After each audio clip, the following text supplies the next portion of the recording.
Welcome to Mythical Tales Treasury, where magic comes alive.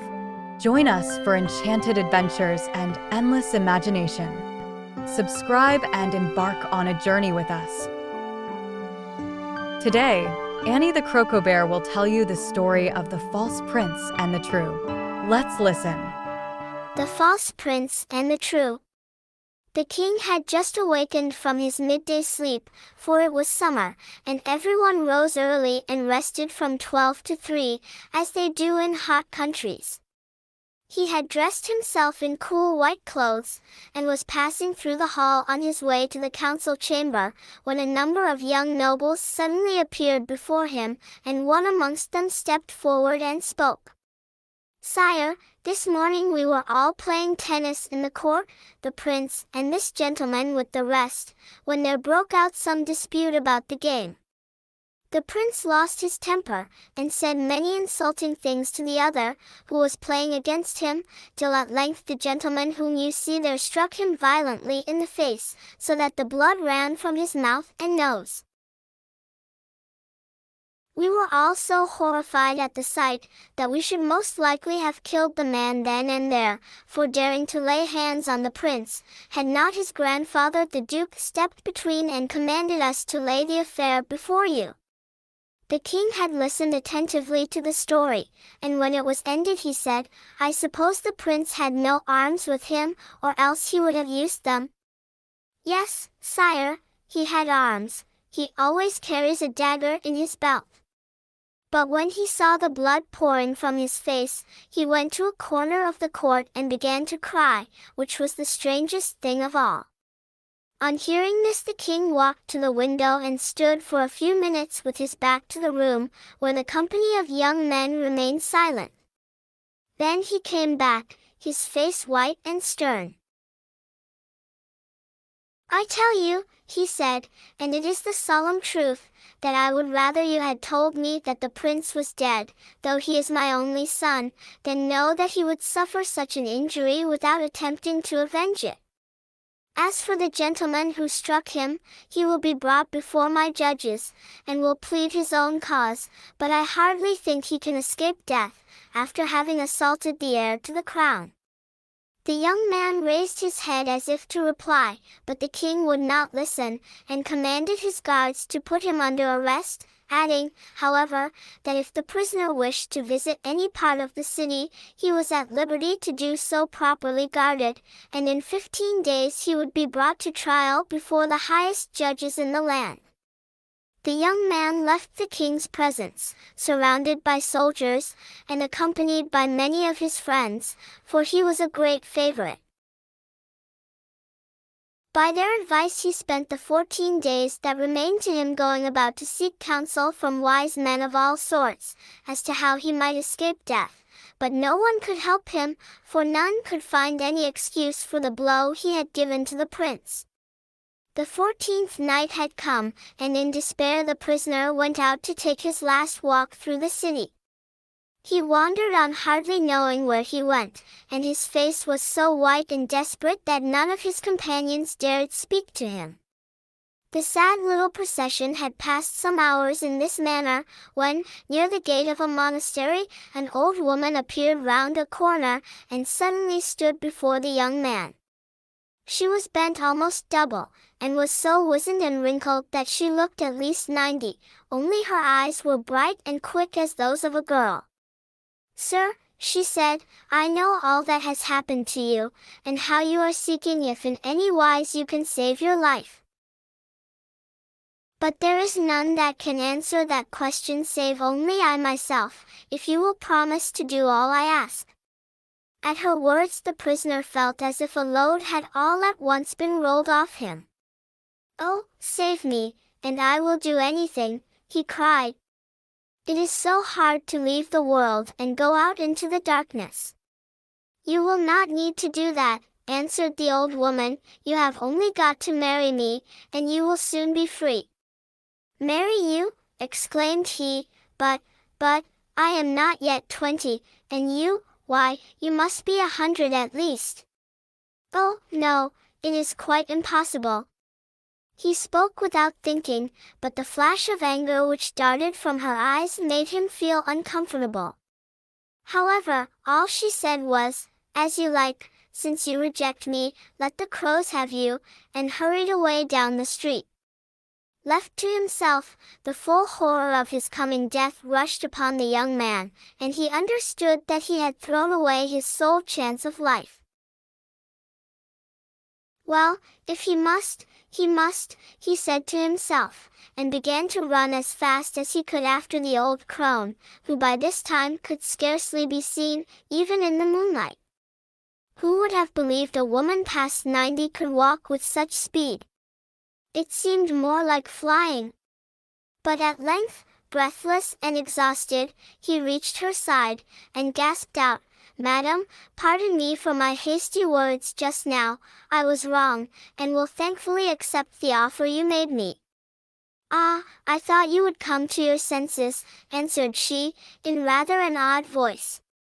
"We have no time to lose. Follow me at once," and they went on silently and swiftly till they stopped at the door of a small house in which the priest lived. Before him the old woman bade the prisoner swear that she should be his wife, and this he did in the presence of witnesses. Then, begging the priest and the guards to leave them alone for a little, she told the young man what he was to do, when the next morning he was brought before the king and the judges.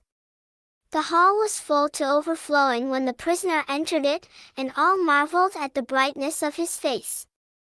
The king inquired if he had any excuse to plead for the high treason he had committed by striking the heir to the throne, and, if so, to be quick in setting it forth. With a low bow the youth made answer in a clear voice, "O my lord and gracious king, and you, nobles and wise men of the land, I leave my cause without fear in your hands, knowing that you will listen and judge rightly, and that you will suffer me to speak to the end, before you give judgment.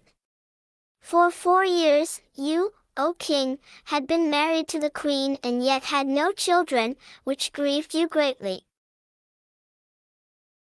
The queen saw this, and likewise that your love was going from her, and thought night and day of some plan that might put an end to this evil.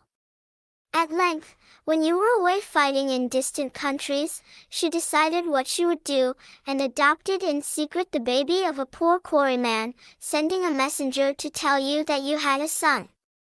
No one suspected the truth except a priest to whom the queen confessed the truth, and in a few weeks she fell ill and died, leaving the baby to be brought up as became a prince. And now, if your highness will permit me, I will speak of myself."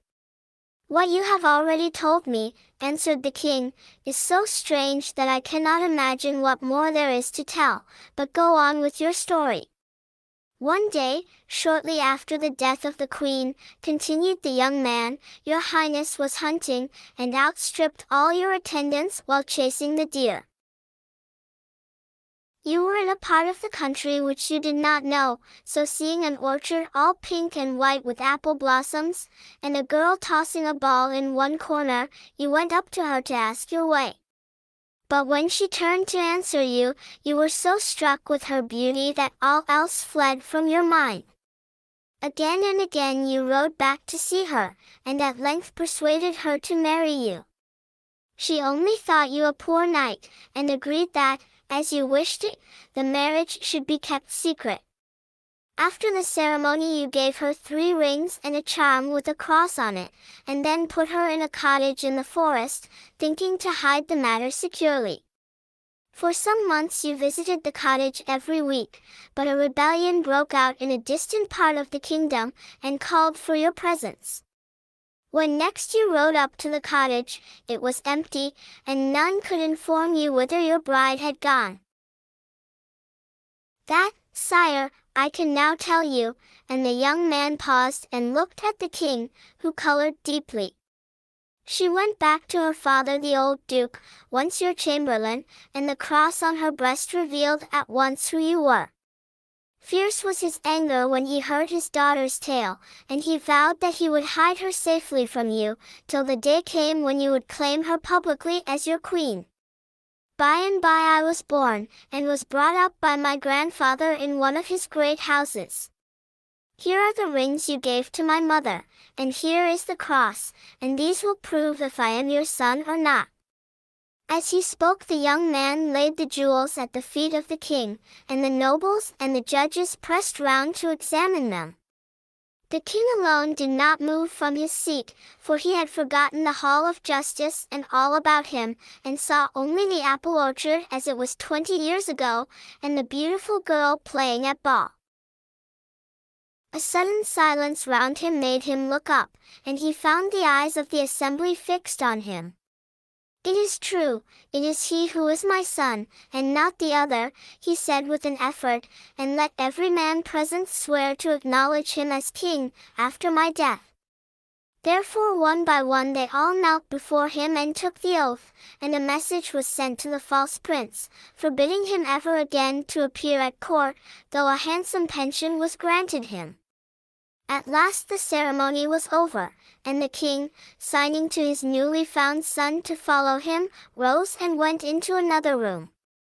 "Tell me how you knew all that," he said, throwing himself into a carved chair filled with crimson cushions, and the prince told of his meeting with the old woman who had brought him the jewels from his mother, and how he had sworn before a priest to marry her, though he did not want to do it, on account of the difference in their ages, and besides, he would rather receive a bride chosen by the king himself. But the king frowned, and answered sharply, "You swore to marry her if she saved your life, and, come what may, you must fulfill your promise."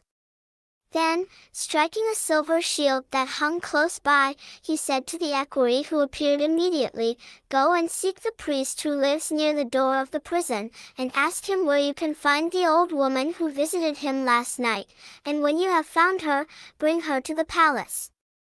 It took some time to discover the whereabouts of the old woman, but at length it was accomplished, and when she arrived at the palace with the equerry, she was received with royal honors, as became the bride of the prince. The guards looked at each other with astonished eyes, as the wizened creature, bowed with age, passed between their lines, but they were more amazed still at the lightness of her step as she skipped up the steps to the great door before which the king was standing, with the prince at his side. If they both felt a shock at the appearance of the aged lady, they did not show it, and the king, with a grave bow, took her hand, and led her to the chapel, where a bishop was waiting to perform the marriage ceremony. For the next few weeks little was seen of the prince, who spent all his days in hunting, and trying to forget the old wife at home. As for the princess, no one troubled himself about her, and she passed the days alone in her apartments, for she had absolutely declined the services of the ladies-in-waiting whom the king had appointed for her. One night the prince returned after a longer chase than usual, and he was so tired that he went up straight to bed. Suddenly he was awakened by a strange noise in the room, and suspecting that a robber might have stolen in, he jumped out of bed, and seized his sword, which lay ready to his hand. Then he perceived that the noise proceeded from the next room, which belonged to the princess, and was lighted by a burning torch. Creeping softly to the door, he peeped through it, and beheld her lying quietly, with a crown of gold and pearls upon her head, her wrinkles all gone, and her face, which was whiter than the snow, as fresh as that of a girl of 14. Could that really be his wife, that beautiful, beautiful creature? The prince was still gazing in surprise when the lady opened her eyes and smiled at him. "Yes, I really am your wife," she said, as if she had guessed his thoughts, "and the enchantment is ended. Now I must tell you who I am, and what befell to cause me to take the shape of an old woman. The King of Granada is my father, and I was born in the palace which overlooks the plain of the Vega. I was only a few months old when a wicked fairy, who had a spite against my parents, cast a spell over me, bending my back and wrinkling my skin till I looked as if I was 100 years old, and making me such an object of disgust to everyone, that at length the king ordered my nurse to take me away from the palace. She was the only person who cared about me, and we lived together in this city on a small pension allowed me by the king. When I was about 3, an old man arrived at our house, and begged my nurse to let him come in and rest, as he could walk no longer. She saw that he was very ill, so put him to bed and took such care of him that by and by he was as strong as ever. In gratitude for her goodness to him, he told her that he was a wizard and could give her anything she chose to ask for, except life or death. So she answered that what she longed for most in the world was that my wrinkled skin should disappear, and that I should regain the beauty with which I was born. To this he replied that as my misfortune resulted from a spell, this was rather difficult, but he would do his best, and at any rate he could promise that before my 15th birthday I should be freed from the enchantment if I could get a man who would swear to marry me as I was. As you may suppose, this was not easy, as my ugliness was such that no one would look at me a second time. My nurse and I were almost in despair, as my 15th birthday was drawing near, and I had never so much as spoken to a man. At last we received a visit from the wizard, who told us what had happened at court, and your story, bidding me to put myself in your way when you had lost all hope, and offered to save you if you would consent to marry me. That is my history, and now you must beg the king to send messengers at once to Granada, to inform my father of our marriage, and I think," she added with a smile, "that he will not refuse us his blessing." See you on the next story.